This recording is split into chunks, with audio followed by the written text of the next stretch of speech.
Ai, cara! Olá, aqui é a turma do Virgulino! Virgulino, trazendo para você mais um momento de musicalização. Uhul! Você quer saber o que vamos aprender hoje? Eu quero! Olá, professores de arte, tudo bem com vocês? Nosso tema de hoje é Educação Musical no Contexto Escolar. Então nós temos aí a BNCC, que é um documento de caráter normativo, não é o currículo, define todo o conjunto orgânico e progressivo de aprendizagens essenciais que todos os estudantes devem desenvolver ao longo das etapas e modalidades da educação básica, enquanto o currículo define como alcançar esses objetivos. Define também o conjunto de aprendizagens essenciais a que todos os estudantes têm direito, né? E por que desenvolver essas habilidades essenciais em cada ano série? Para garantir o percurso de aprendizagem contínuo, desde a educação infantil, anos iniciais, anos finais e ensino médio.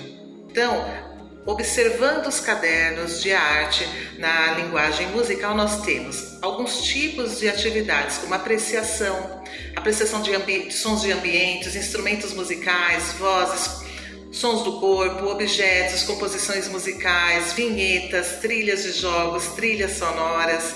Nós temos uma parte de análise, né, de você analisar os sons, as propriedades dos sons e do ritmo, observar também a paisagem sonora, os sons dos ambientes, identificação sonora, experimentação sonora, jogos musicais, que são os brinquedos musicais que são utilizados nas aulas, a parte de composição, de criação sonora, sonoplastia, através de sonorização de imagens, de histórias, de textos, registros sonoros, como podemos fazer os registros convencionais da música, como partitura, e os registros também não convencionais, com símbolos, né?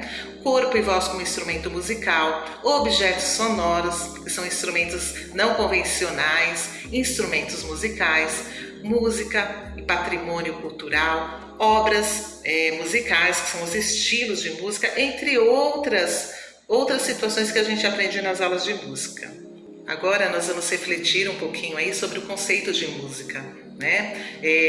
Educação musical no contexto escolar. Será que é igual a metodologia de ensino da música na escola é igual à metodologia de um ensino tradicional da música? Nós então vamos ver hoje alguns educadores que contribuíram e influenciaram a educação musical.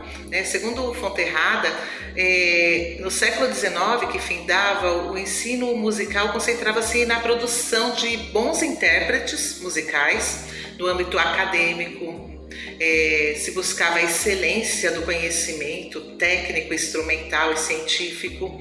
Já no século XX, um curto espaço de tempo, viu-se despontar aí uma série de músicos que desenvolveram métodos, descartando aquela aproximação da criança apenas como um procedimento técnico e teórico com a música, preferindo esse contato como uma experiência de vida, sentir e experimentar a música de forma mais lúdica e espontânea, por meio de canto do corpo, da sensibilidade auditiva. E aí a criação também começou a ser mais trabalhada, a escuta ativa, e aí dando também ênfase ao som e às suas características. Então, dessa forma, o ensino da música passou a ter ampliadas as suas possibilidades de ocorrer pela aprendizagem, e esta aprendizagem pela transformação.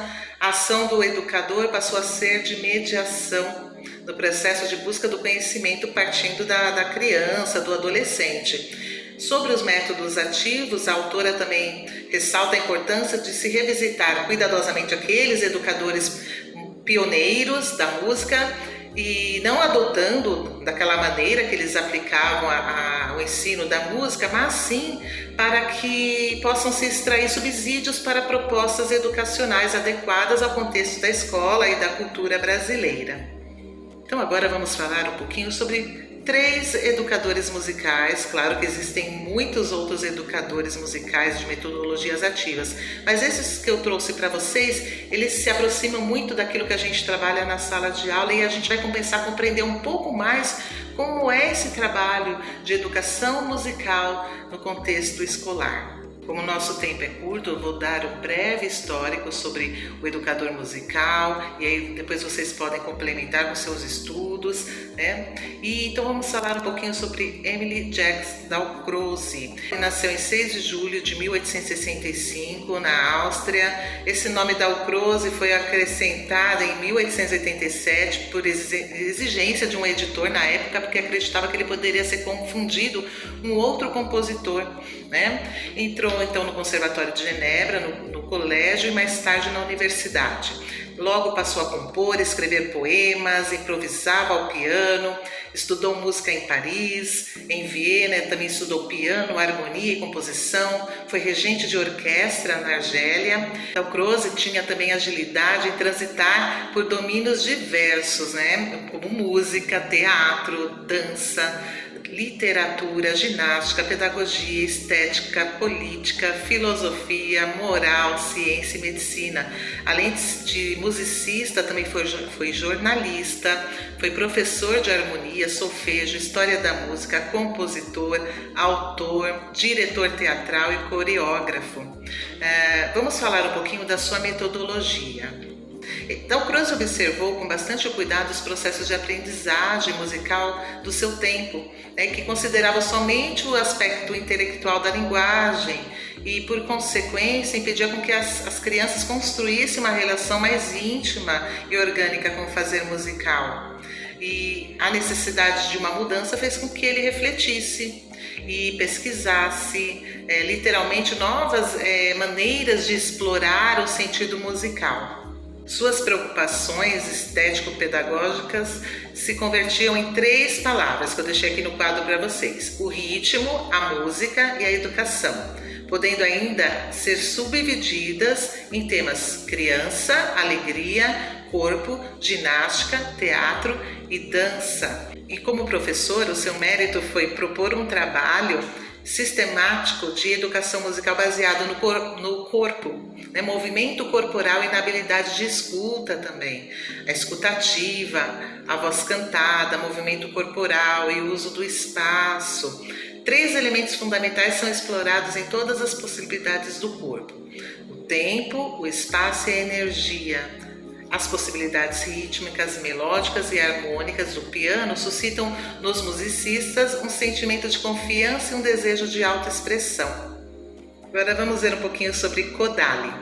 Então, Kodály nasceu em 1882 na Hungria, teve como objetivo tornar a música e a cultura da Hungria parte do cotidiano da população de todo o país. Era a música tradicional que já estava sendo esquecida, né, pelo povo, e ele se empenhou na reconstrução da cultura musical húngara, abandonada e esquecida durante muitos séculos.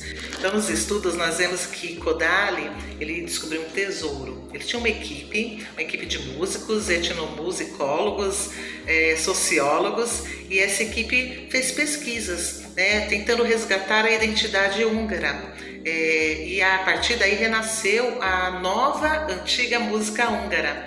Então, as verdadeiras músicas folclóricas, as fontes folclóricas estavam ali escondidas, confinadas, mas nas propriedades rurais. E elas se mantiveram intactas e puras, sendo transmitida apenas oralmente. Então, todo o acervo de música tradicional foi recolhido nessas aldeias, vilarejos e comunidades rurais, construindo assim um rico acervo cultural que começou a ser aplicado nas criações musicais contemporâneas e passou a partir daí ser uma base do método desenvolvido por Kodály. Então, vamos conhecer um pouquinho mais sobre a metodologia musical de Kodály. Então, coloquei no quadro para vocês também. Utilização prioritariamente de canções folclóricas e nacionalistas, propostas pedagógicas, de desejo de que a música fosse acessível a toda a população. No caso dele, população húngara, tornando a parte do cotidiano e da vida, e que, resultante disso, se formasse um público interessado e preparado para os concertos. O sistema de ensino do Kodály, vamos ver. Música feita a partir de canto em grupo e de solfejo, tendo como base a leitura e escrita da música, treinando o auditivo, a parte rítmica, canto e percepção musical, sendo o ritmo e a melodia ensinados sempre juntos. Agora nós vamos ver um pouquinho do sistema de símbolos de Kodály. Ele tem um sistema para duração rítmica, que consiste em utilizar sílabas rítmicas para representar o valor das figuras da seguinte forma. Então temos um som tá, titi, tiri, tiri, que está aí no quadro, tá e o tá.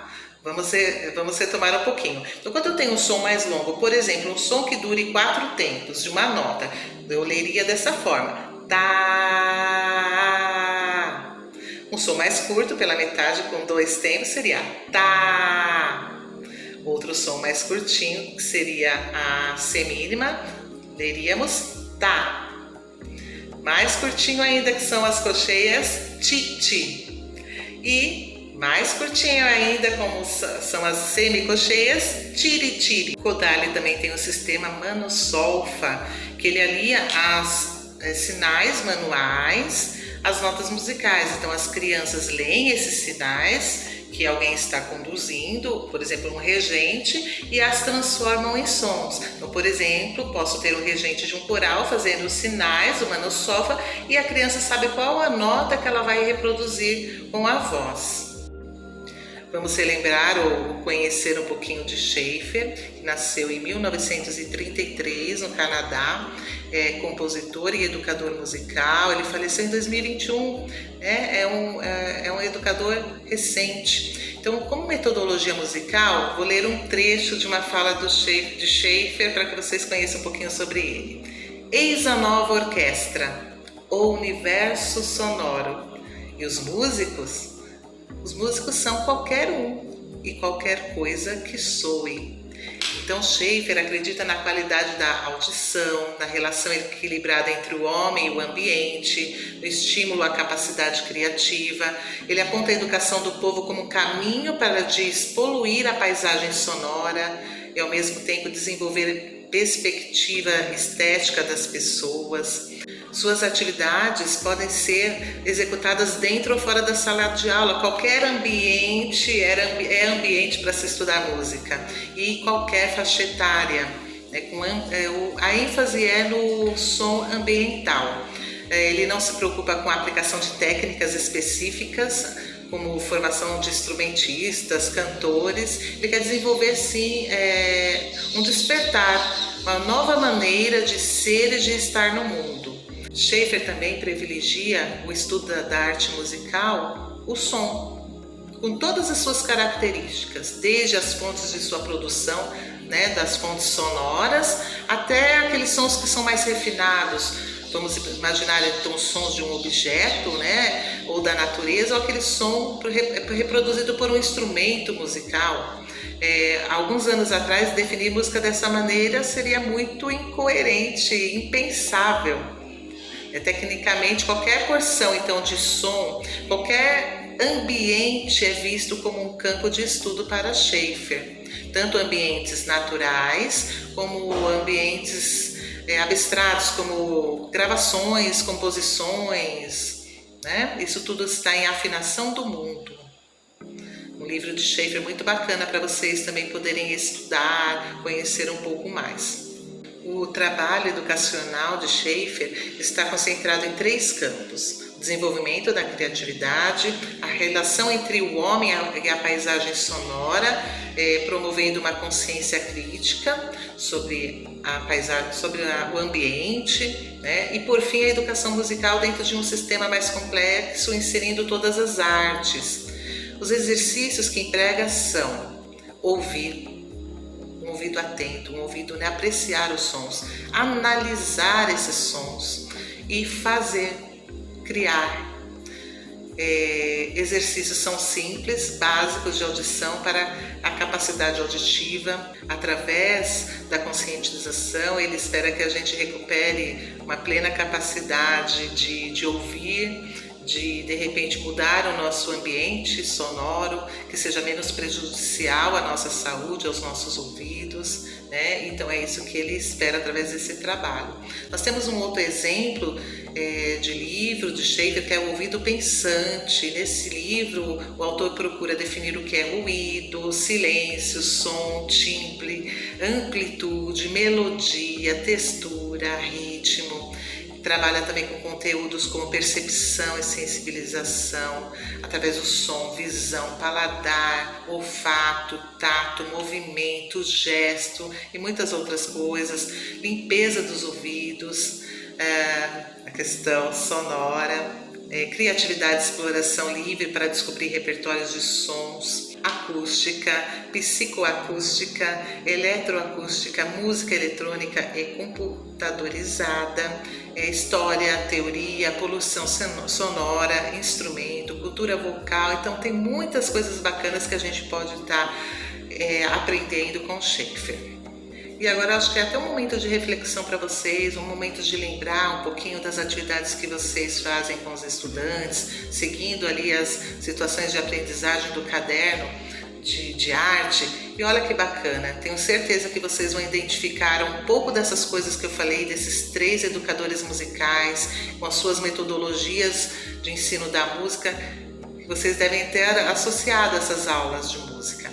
Com certeza já ouviu falar de paisagem sonora e de repente a gente não estava associando a que educador era essa metodologia. Então olha, é muito bacana a gente parar um pouquinho, até ver as referências bibliográficas que tem nos cadernos de arte, para que a gente possa estudar um pouquinho mais sobre esses autores que vão dar embasamento para que a gente possa dar uma aula com mais tranquilidade, com mais propriedade. Agora vamos refletir um pouquinho sobre alguns pontos que são importantes quando a gente trabalha a música na escola, ok? Eu sei que a gente vai iniciar hoje, nosso tempo é curto, mas a gente terá outros momentos que a gente vai poder refletir e realmente aplicar algumas atividades para que a gente tenha mais embasamento para trabalhar com as crianças, com os adolescentes.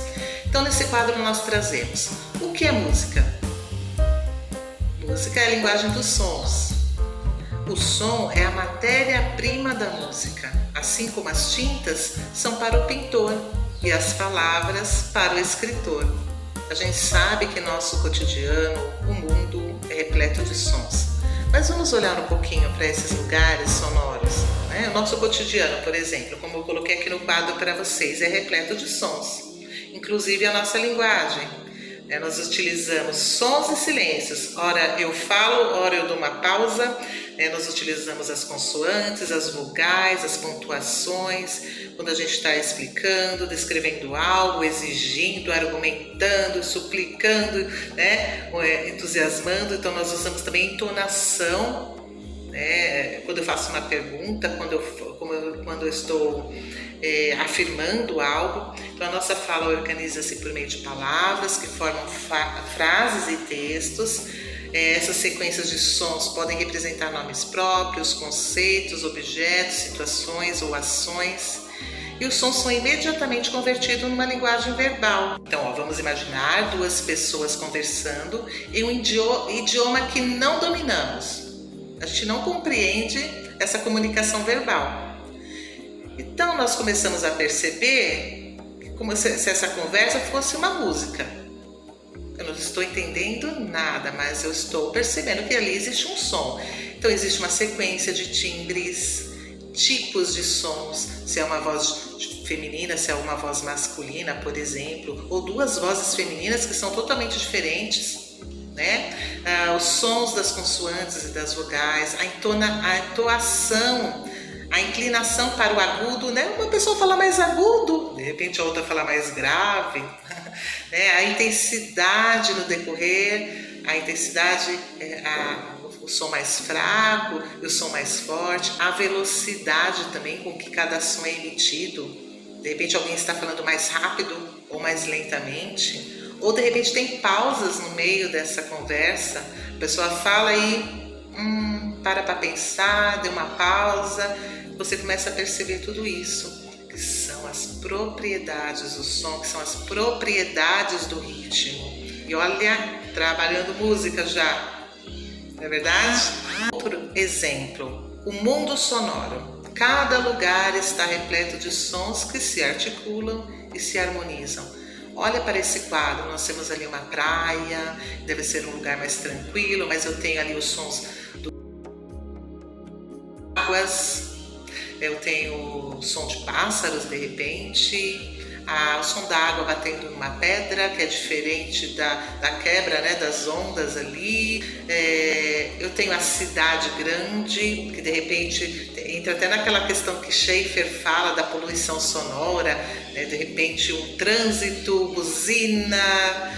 Então a gente começa a imaginar um monte de sons aí. A natureza ali na floresta, um ambiente mais calmo, mas de repente eu estou ouvindo vários sons de animais, de pássaros. Então olha que riqueza que através dessas imagens a gente já pode relembrar de sonoridade, a gente pode trabalhar com nossos estudantes só por lembrança.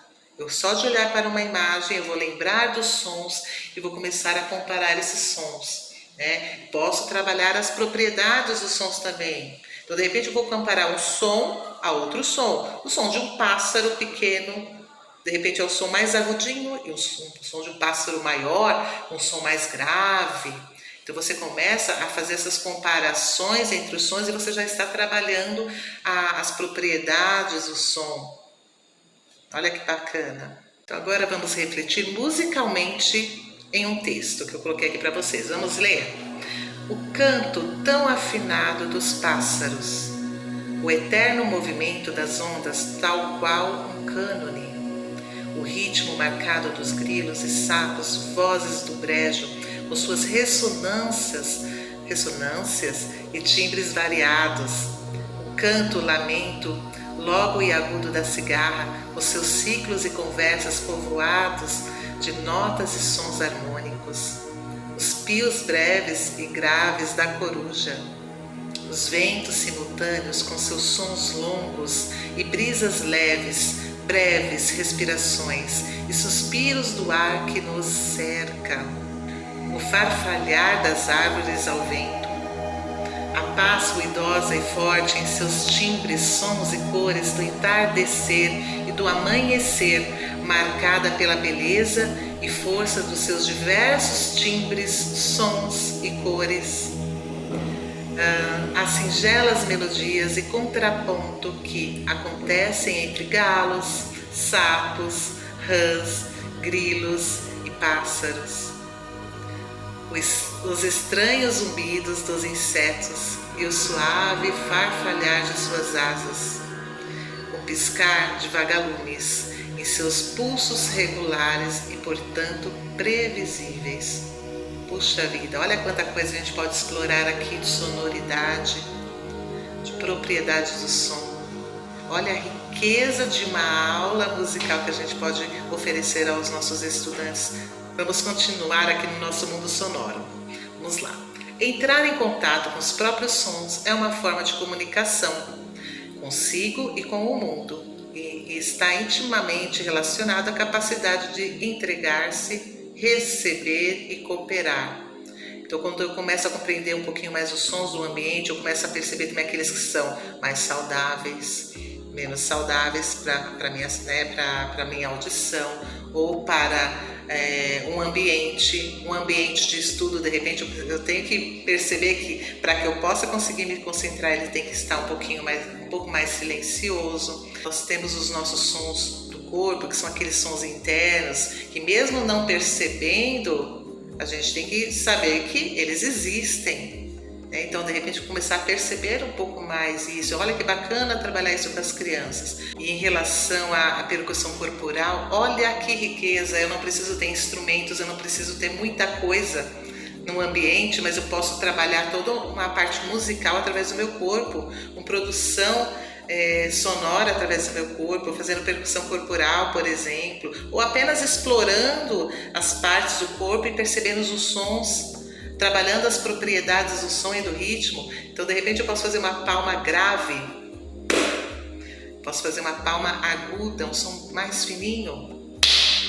Eu vou explorando o meu corpo. Nós temos vários grupos musicais conhecidos que trabalham com percussão, que são referência aí, de repente, para as crianças poderem observar os sons que o corpo pode reproduzir, e ritmos super bacanas, e eles gostam. Então, vou fazer um ritmo aqui só para que a gente possa perceber um pouquinho dessa diferença dos sons.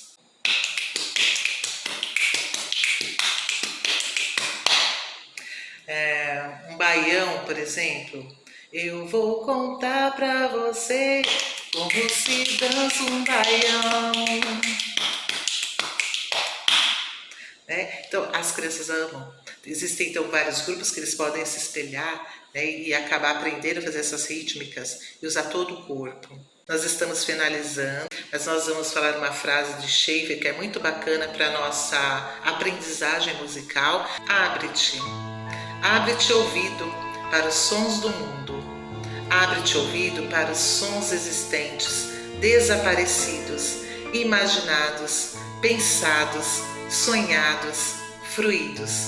Abre-te para os sons originais da criação do mundo, do início de todas as eras, para os sons rituais, para os sons míticos, místicos, mágicos, encantados, para os sons de hoje e de amanhã, para os sons da terra, do ar e da água, para os sons cósmicos, microscósmicos, mas abre-te também para os sons de aqui e de agora, para os sons do cotidiano, da cidade, dos campos, das máquinas, dos animais, do corpo, da voz. Abre-te ouvido para os sons da vida. Schaeffer. Obrigada, até a próxima. Tchau, tchau.